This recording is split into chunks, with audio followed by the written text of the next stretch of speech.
মাদারিহাট বীরপাড়া ব্লকের রাঙ্গালিবাজনা গ্রাম পঞ্চায়েতে প্রধান বাবলি রুজদার সঙ্গে বিবাদ বাড়ছে গ্রাম পঞ্চায়েতের উপসমিতিগুলির সঞ্চালকদের। বাবলি নির্দল হিসেবে জিতে সিপিএম ও বিজেপির সমর্থনে প্রধান হন।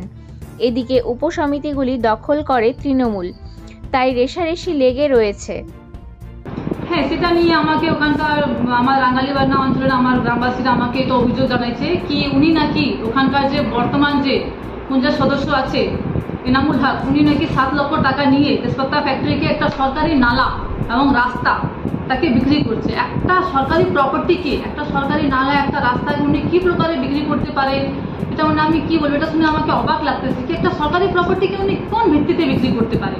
কালকে একটা ভিডিও বার্তায় প্রধান বলছেন, রাঙ্গালিবাজনার প্রধান, যে আপনি নাকি একেবারে রাস্তা থেকে অবৈধ লেনদেন করছেন, জমি বিক্রি করছেন, আবার রেলের থেকেও অবৈধভাবে উপার্জন করছেন। কি বলবেন? দেখেন, আমার এখানে একটা রেস্টুরেন্ট 3-4 বছর আগে বিক্রি করছি। এইটা ওই 7 লাখ টাকাও না, এটা মিথ্যা অভিযোগ। এই জমি বিক্রি করছি আমি 42 ডিসমিল জমি, 4 বছর আগে বিক্রি করছি, রেজিস্ট্রি করে দিছি। উনি 1 বছর পরে আমাকে টাকা দিচ্ছে। ওইখানে যে ফাঁকা ল্যান্ডটা আছে, ওই ল্যান্ডের উপরে আমাদের ওনাদের কনস্ট্রাকশন করছে, এবং নদী আছে, নদীর জায়গায় রাস্তা আছে, রাস্তার জায়গায়। এবং এখানে যে অভিযোগ করছে রেল থেকে যে আমি টাকা পয়সা খাই, রেলের ব্যাপার, ওইটা সেন্ট্রালের কাজ। রেলের ওইখানে আমি যাইও না, কোনো যদি সমস্যা হয় তবেই ডাকেন, সমস্যা সমাধান করে দিই। আর এখানে যে রাস্তার যে অভিযোগটা করছে, ওই ওনাকেই জিজ্ঞাসা করেন যে কন্ট্রাক্টর, ওই সোহেল মোহাম্মদ কাজটা পেয়েছে।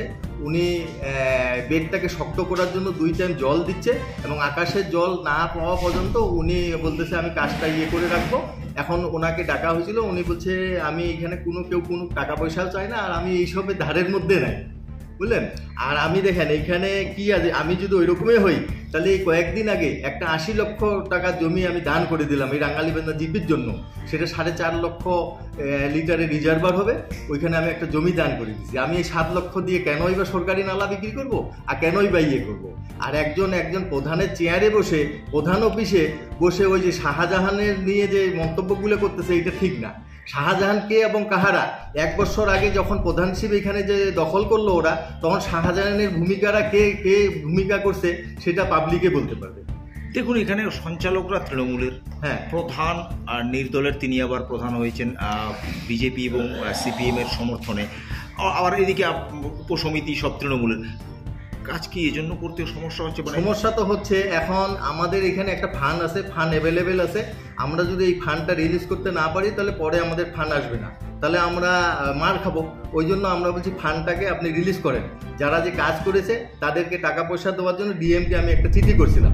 ডিএম এখন ওই দিক দিয়ে পেদানি দিছে বলে এখন আমার পিছনে লাগে। আপনারা দেখছিলেন ডুয়ার্স টাইম নিউজ, বিভিন্ন সময় বিভিন্ন খবরের আপডেট নিয়ে সবার পাশে, সবার আগে ডুয়ার্স টাইম নিউজ।